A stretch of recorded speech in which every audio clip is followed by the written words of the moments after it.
Hello, everybody, and welcome to Teachers in the Dungeon. I'm Tom Gross, and joining me here in the dungeon, like always, is my good friend, Dan Ream. Hello, Dan. Good evening.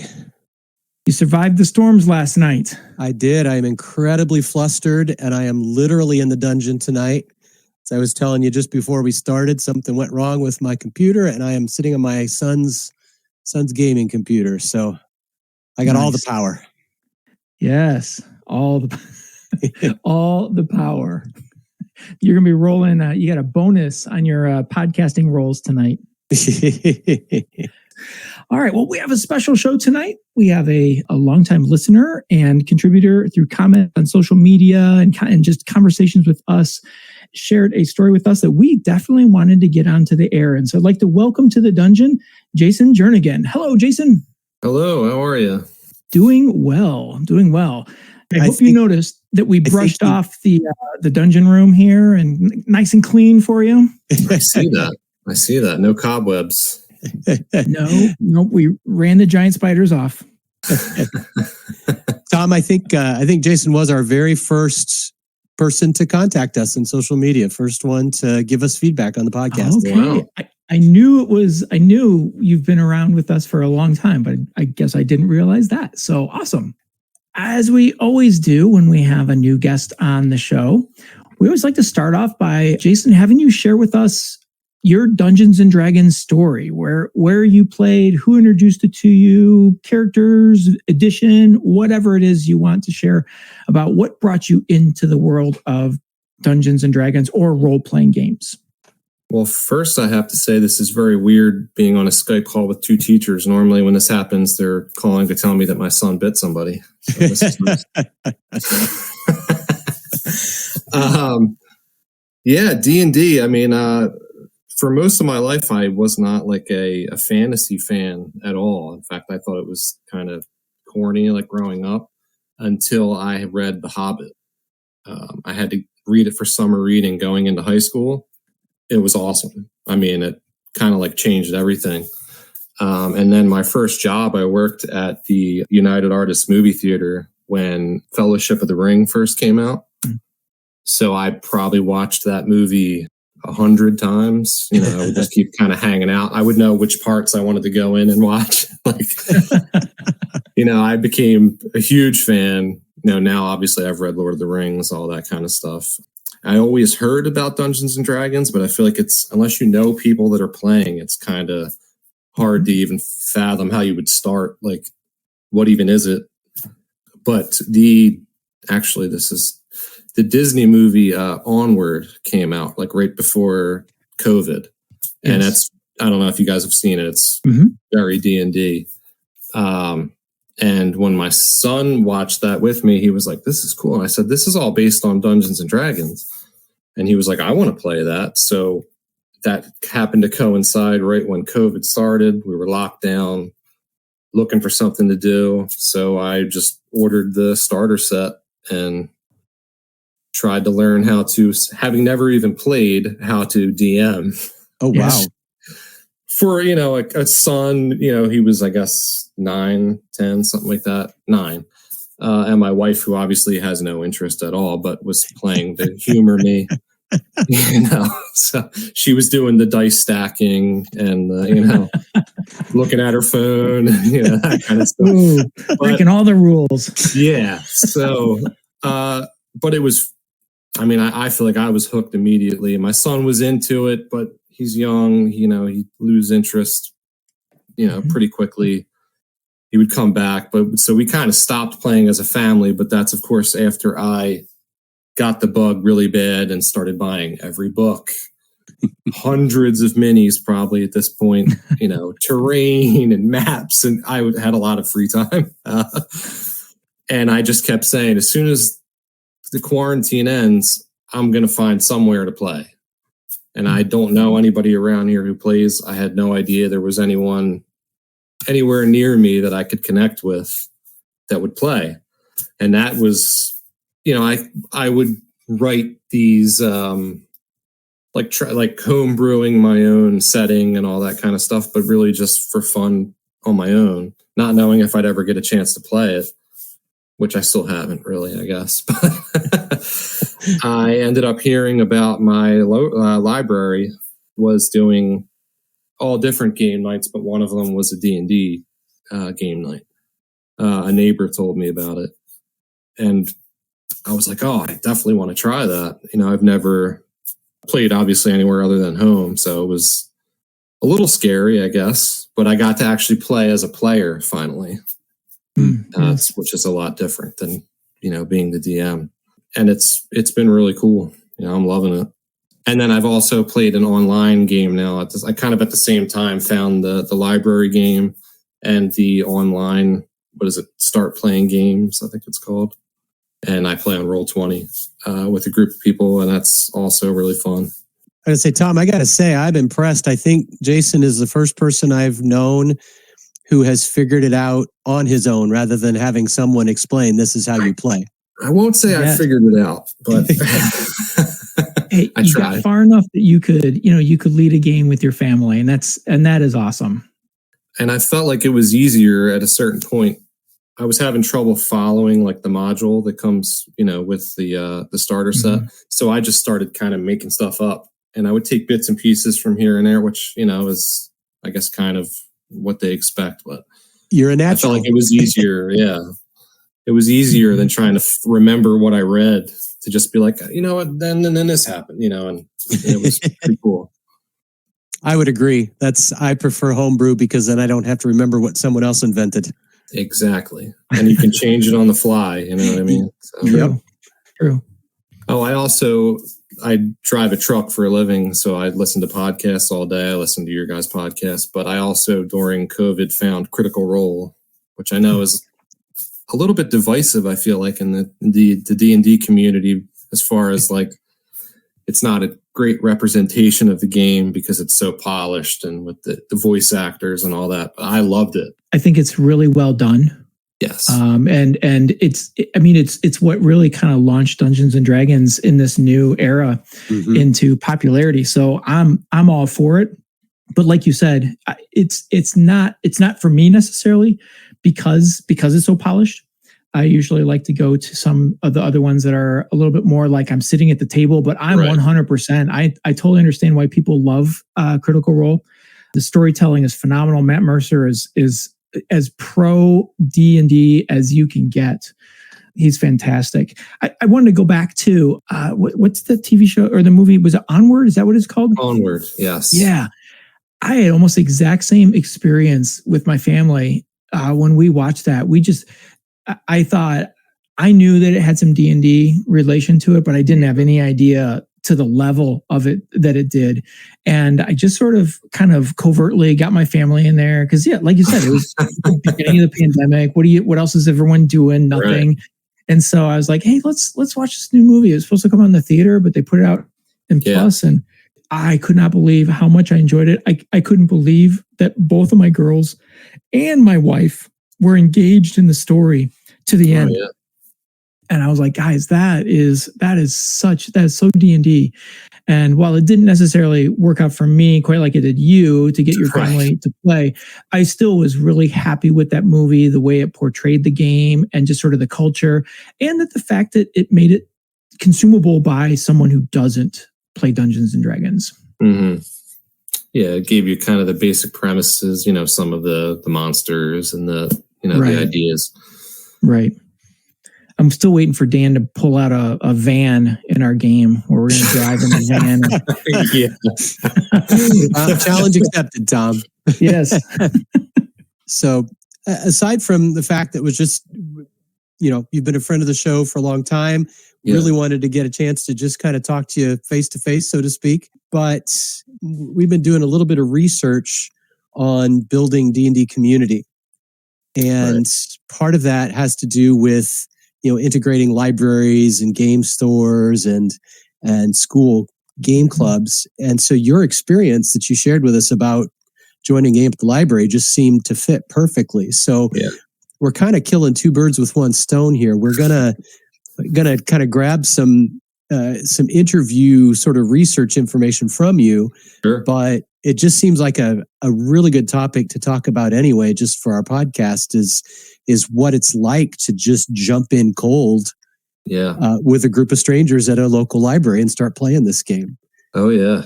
So that's kind of what we wanted to pick your brain about.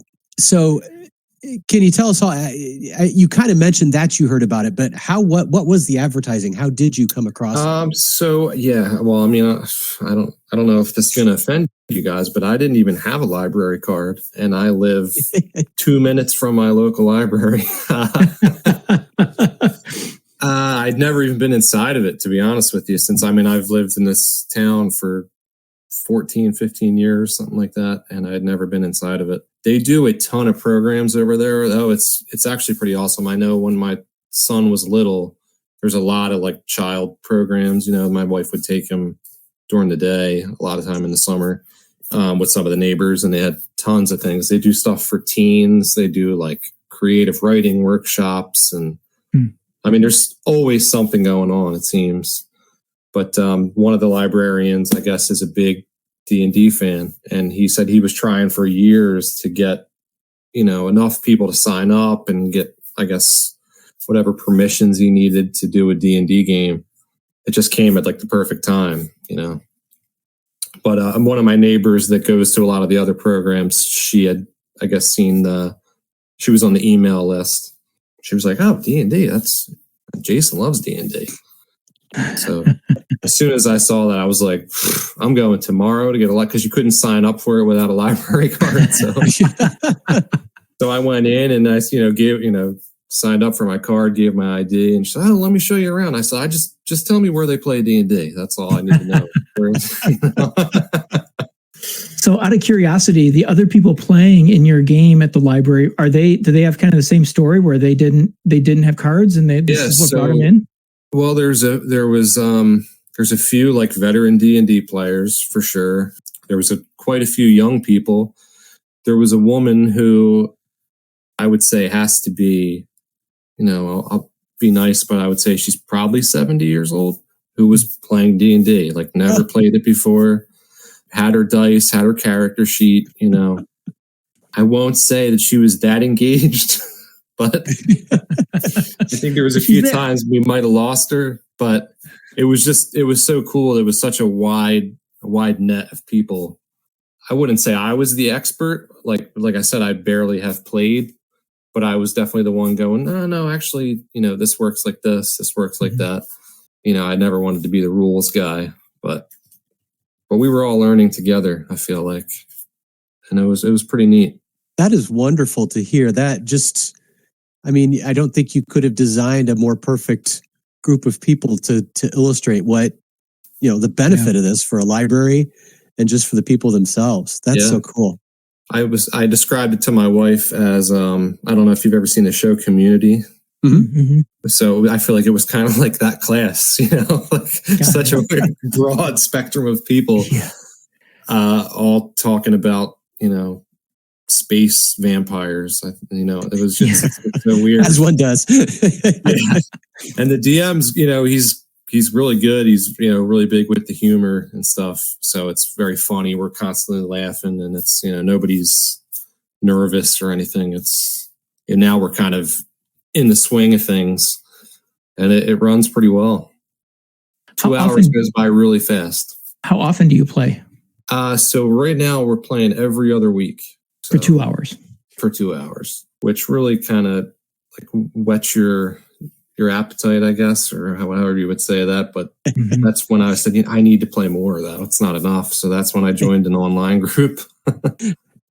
So, okay, I kind of have two questions at once. So I'll ask them both and just answer how you want. But so my two questions are, one, is it the librarian that is running it, or did a game store get involved? And number two is, did they do any sort of like a session zero instructional basics of this is how you play, or was it a dive in and learn as you go?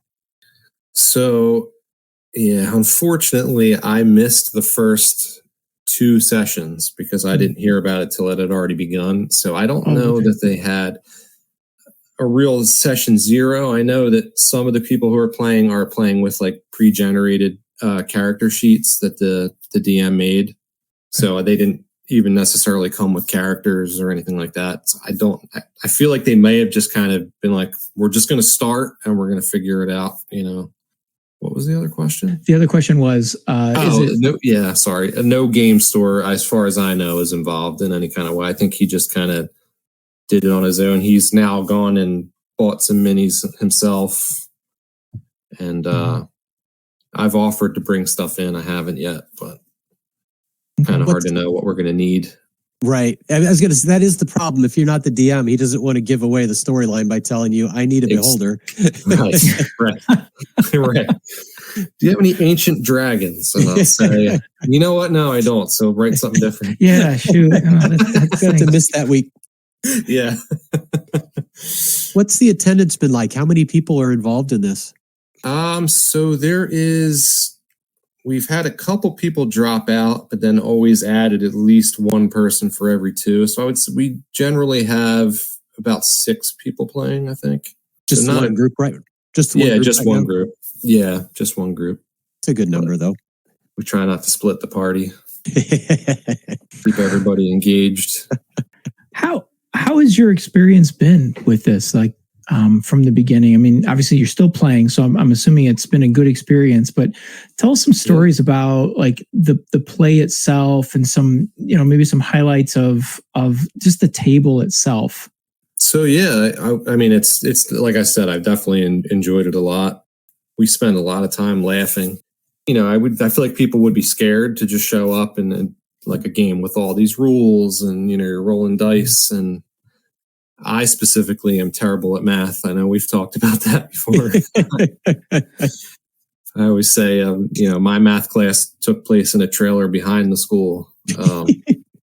So when I'm rolling a lot of dice and I got to count fast and everyone's looking at me, it can be, it can be a little tough. But no, I mean, the DM's really patient, and everybody. Like I said, there's a few veteran players there that can help out if somebody's stuck. They'll get up and walk over into their character sheet and say, "Oh, I see that this. He wants you to roll this and add that." It's like a low bar for entry, I guess. I feel like it's going to get more and more popular. He also does a thing now on the website where after each session, he writes out like a summary of what happened, which is cool. That's smart. So I feel like, when you go home and read it, I'm like, oh, yeah, my God, we did a lot tonight, 2 hours. But I feel like just that being on the website, people have to be reading that and being like, I could see doing this. Like, why not? That is, I am furiously scribbling down these ideas. I know I can go back and listen, but these are some good things to include, I think, when we talk to librarians. Yeah. I love that idea for promotional purposes, but also for the game and keeping your community strong. Because before you go back to play in 2 weeks, you can kind of go back and look at the review. Do you ever do that? I do it every time. Yeah, I'm always excited to see it posted, and then I read it again before I go back. Nice. You get to see what my wacky character's been up to. Right. So, is there You've told us a lot of the positives, and if there are any other things that pop into your head that you really like, we'd love to hear about those. But also, is there anything that you would change? Anything that hasn't worked out quite like you expected? The only thing I've suggested to the DM was to do like a Discord channel or something like that to keep the players who are always there, in some kind of communication, whether it's just sending, D&D memes or like character art, or some people are really into backstories. Some people obviously aren't.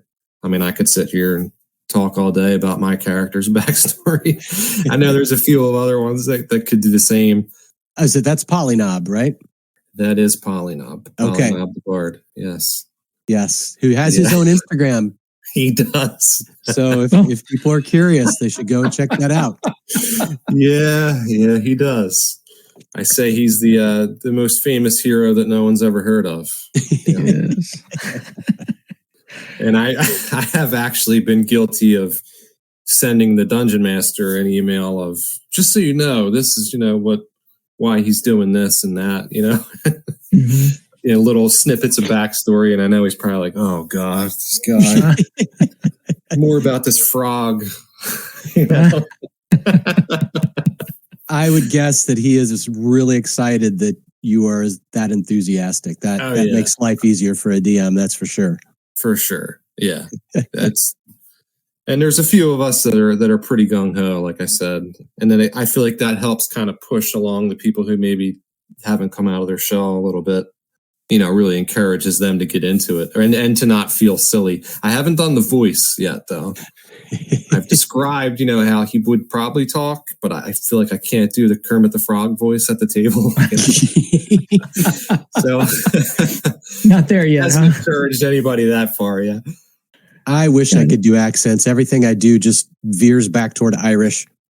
So Anything I do is from Elder Scrolls. I feel like it's right. So much Elder Scrolls. Every cat person sounds like Khajiit, and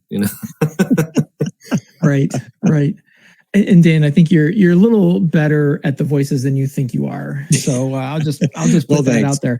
I definitely want to hear more about Polynob and the story, but I do want to ask this question before we get to that to kind of finish up. I don't know if it's finishing up the business, but it's a little bit more business, and that is, what do you see when you sit at the table? And you've alluded to some of these already, so it might just be going in more detail. But what do you see as the benefits of playing an RPG in a setting like the library? Like what I guess what keeps you coming back, and in other people sitting there, how is this helpful? Well, I would say first, the fact that it's at the library and not, you're not on Craigslist trying to find a group and meeting in some guy's basement. You know what I mean? There has been no vans involved in my D&D either. Safe. It's safe. Right. So it's safe. It's, it's a very, like calming atmosphere, I guess you could say. You're going to the library. It's, there's already a little bit of a nerdy element, which I like. The Tolkien books aren't that far away when you're in there. And like I said, I think the fact that it's such a wide swath of people that are playing is pretty cool. And it kind of, I guess, would make you not feel self-conscious when you're sitting next to somebody, that maybe is in their 20s, and then over here somebody that's, whatever age. It definitely feels like a community already, I guess you could say. You know what I mean? It's not just your group of friends that you've known forever, and you're not nervous to really get into it. I feel like I lost my train of thought there. No, I think that you sort of confirm, I think, what a lot of researchers have said is I don't know if I want to say a shortcut to community, because I think that cheapens it, but I think it's certainly an accelerated way to build, a real community around a shared interest. Yeah, I mean, and I'm not the most social person. I'm not a great, speaker. I'm not a public speaker, but I feel like it can encourage people to maybe break out of their shell a little bit and have somewhere to go on a Monday night that maybe they wouldn't otherwise have. I feel like when I got really into D&D, I didn't really have anyone to talk to about it. You know what I mean? There was no group of friends that I'm like, oh, what about this? What about that? Everybody I knew was like, what? D&D?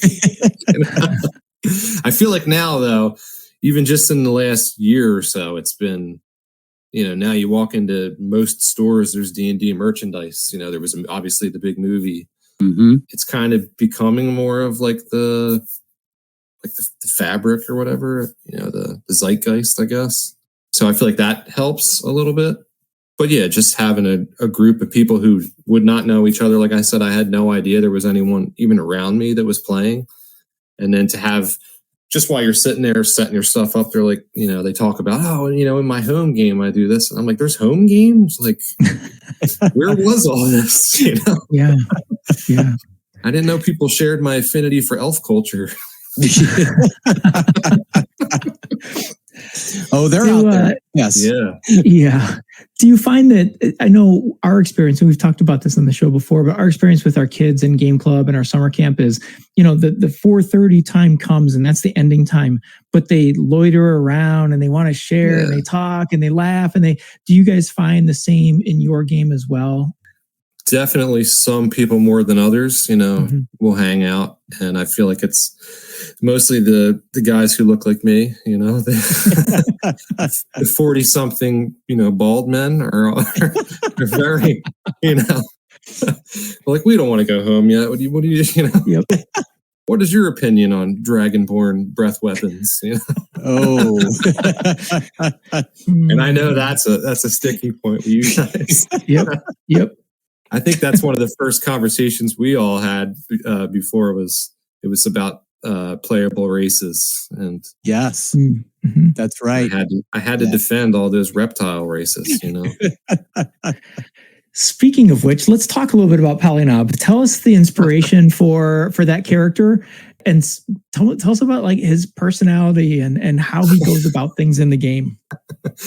Well, so I mean, I don't know how deep you want to go, but with Polynob, I just have it kind of where, so he's a grung, which is like a frog person, which is normally a monster in the game that you would fight. It's only like an optional rule set to even use one to create your character.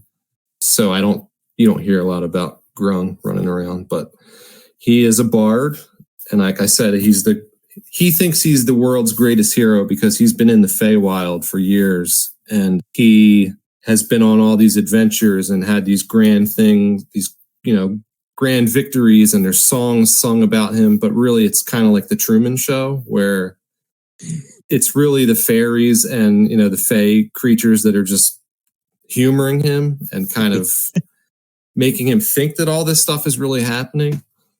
So that when he's dumped into the material plane, and I started him at level 1 for this game, it was that he thinks like, oh, everyone's going to want my autograph when they see me. But really, everyone's just like, there's a frog running around with a crossbow. Like, what? And he's really bad at magic. He only knows a couple, he's not a great bard. So he's a little wacky, but it's really fun. How did the role play gel among strangers? Did it take a little while, or did people slide into it pretty easily? I mean, I feel like most of the people there, they're playing, humans, and there's a half orc, and it's nothing too crazy. So I feel like when I came in I'm like, oh well, I'm going to be a 2-foot tall frog, and I start talking about it. They're like, is this guy for real? Like, I feel like that even the DM didn't know whether I was serious or not. I was like, no, I had a Hero Forge mini of him and everything. I said, here he is. Nice. He was an NPC in my at-home game. So, he already had a pretty big backstory and stuff. So I said, I'm just going to take him, and instead of creating a new character, I've made so many NPCs, I'll just pick one. And he gels pretty well. He's, like I said, he's a little wacky. He's kind of like a wild card, I guess. I would guess that was a really big service for your table to have to role play that kind of a character and kind of show people what's possible beyond just I'm a fighter. True. Yeah, that's true. That is true. Yeah, I agree with that. I haven't done the voice, but I've gotten pretty wacky with it, and I feel like you see the people looking at you like, all right, And then it's not too long before Polynob's off doing this, but 2 other members want to go with them and do something crazy, Cool, thinking outside the box kind of stuff. Yeah. Do you think your son will join this group at some point, or has his interest been on? He has asked about joining it, but first off, all he really wants to do is play Fortnite, to be honest with you. So I feel like it would be like, all right, it's time to leave. And he would, but no, can I just have 5 minutes? I'll say, no, I'm leaving. I got to go. But I can relate. Right now, so it says adults only. I think maybe just because they didn't want to have to worry about like really young kids coming in, but I don't see why they wouldn't let him play if he wanted to.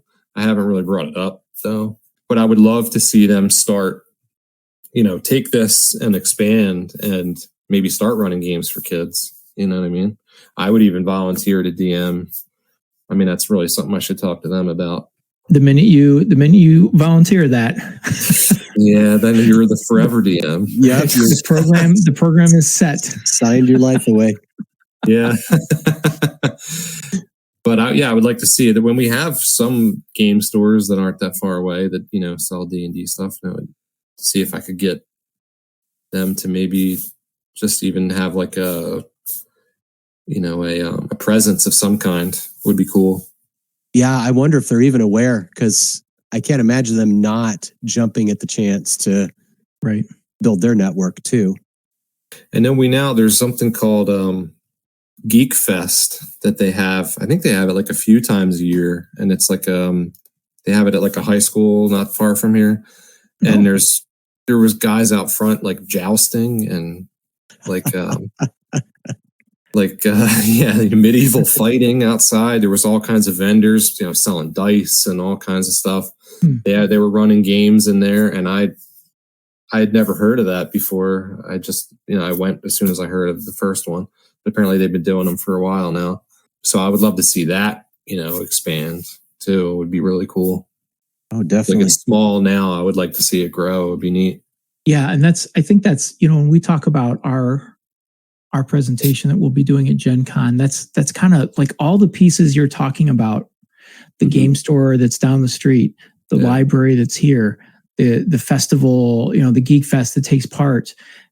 It would be so cool if those teams got together, and then I think you do see, a larger community start to build. So that would be interesting to see if that does kind of manifest itself in your area.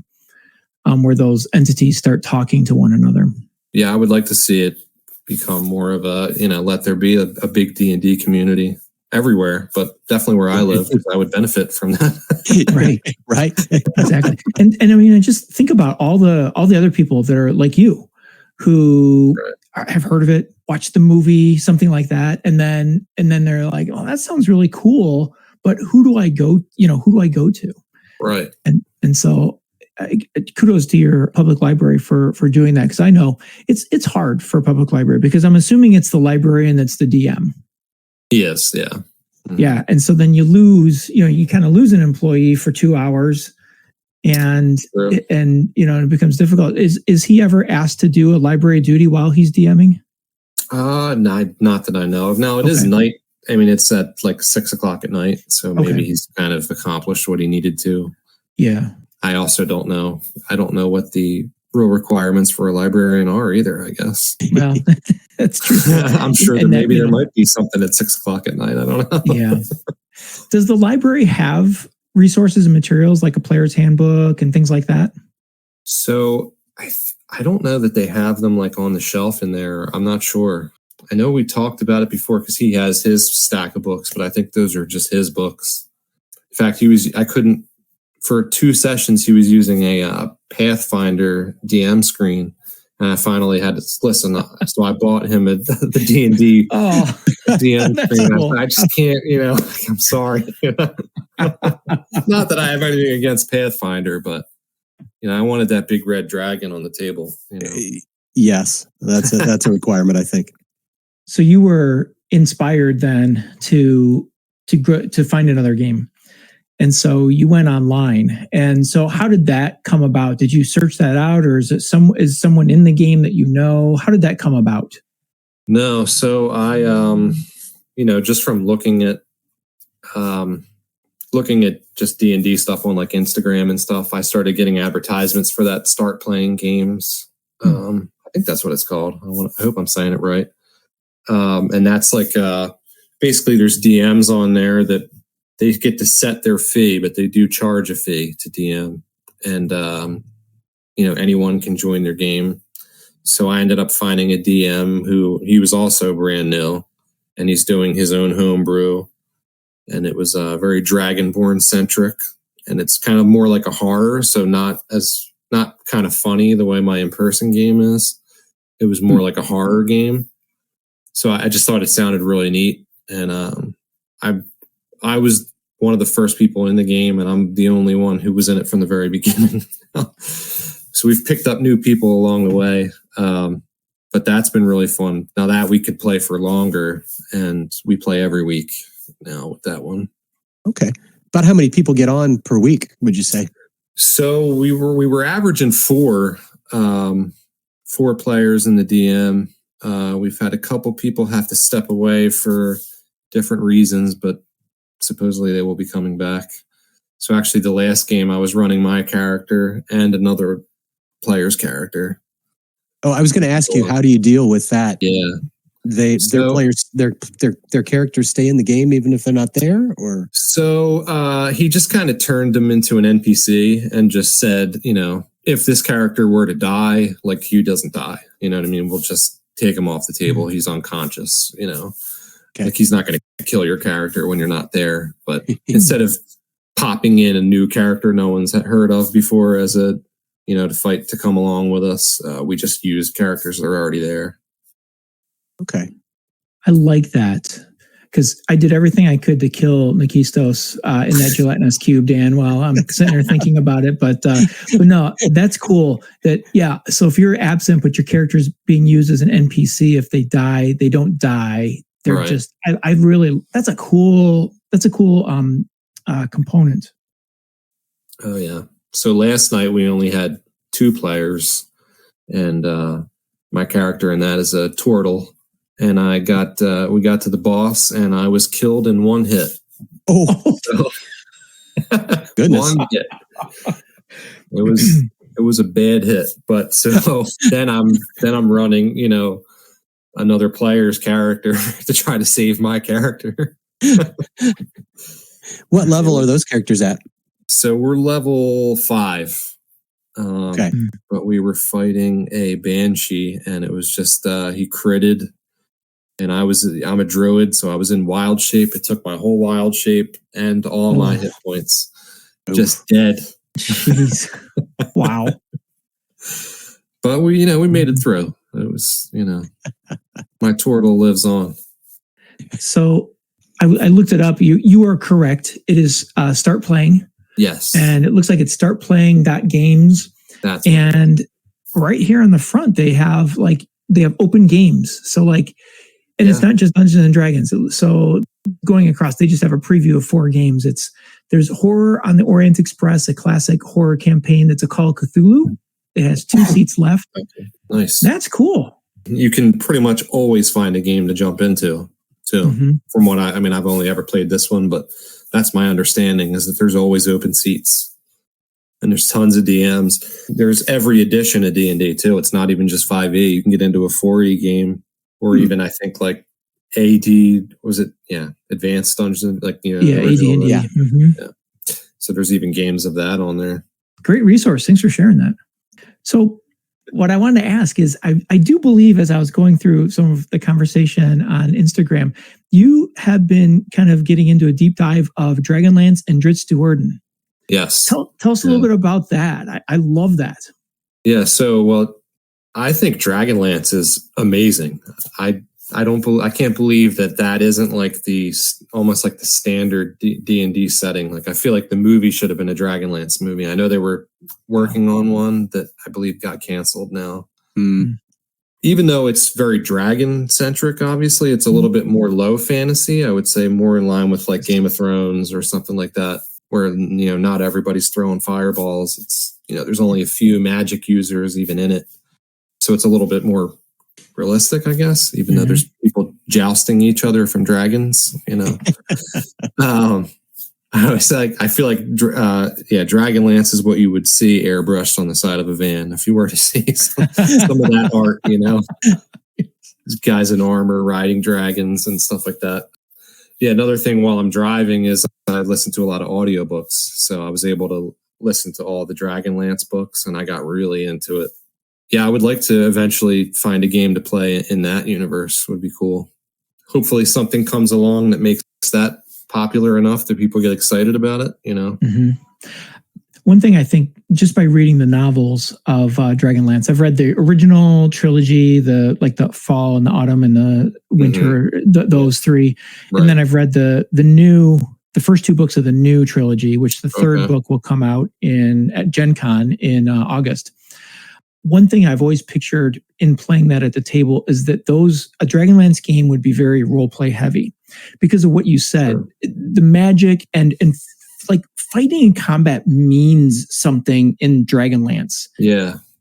Not to take anything away from regular D&D, but I feel like in those novels, when there's a battle, no matter how powerful they are, someone could die at any moment, at any minute. And they do. Yeah. And they do. Now, I was going to say it doesn't follow kind of like the video game logic. I feel like that regular D&D kind of does. It's more of medieval warfare, I guess, with dragons. Yeah. Yes. Having Tracy Hickman or Margaret Weiss on the show would be just awesome. We're working. I'm always working on that one. They would be awesome to talk to. I've sat in sessions with them where they've talked to the audience, and they're just so engaging. Tracy Hickman, especially, he's a jokester, but the minute you think he's telling jokes, he gets very serious. It's super cool. So let's talk about R.A. Salvatore and Drizzt Stewart. And so what got you start? Where did you start with those books, and how did you get started in those? I feel like the first I saw of Drizzt Stewart was like the video game that came out a few years ago. I can't think of what it's called. I can't think of what the name is either, but yes, I know what you're talking about. I just thought, that was pretty cool. And I've always liked dark elves. I think they're cool. They're that whole like living under an evil god, is pretty different. So I just, like I said, audiobooks. I just started on Audible with the first of his origin series. And it's just such a great world and an awesome character that I feel like people don't even know even though those books have been around for so long, there's so many people, even who like D&D, that don't know about Drizzt Stewart, which is a really hard name to say. Even, yes. For years I said Drizzt. Very like a dark hero, I guess you could say. Yes.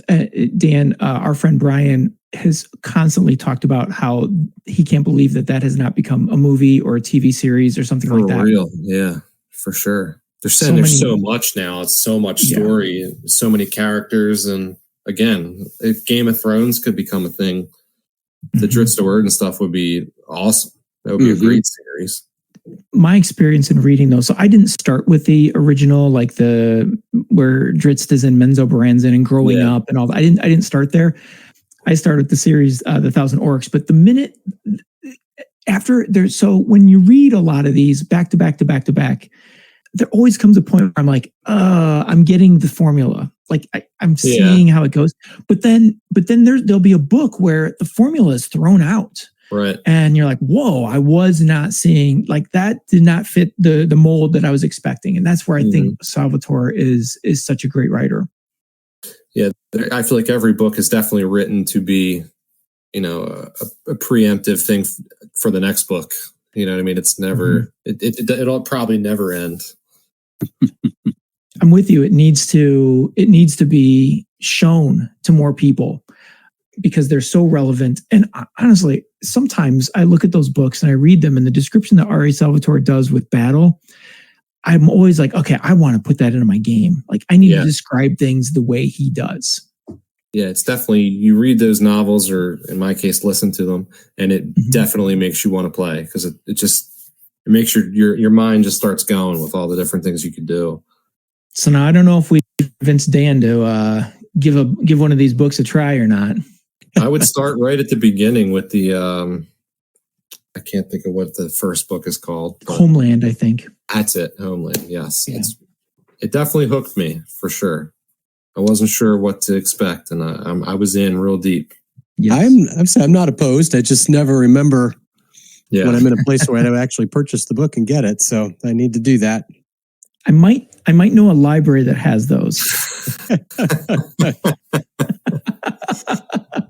And just so you know, teachers get an extended checkout period too. So I'm not saying you're a slow reader, but I just know how the year gets. Yep. Yeah, that's true. Yeah.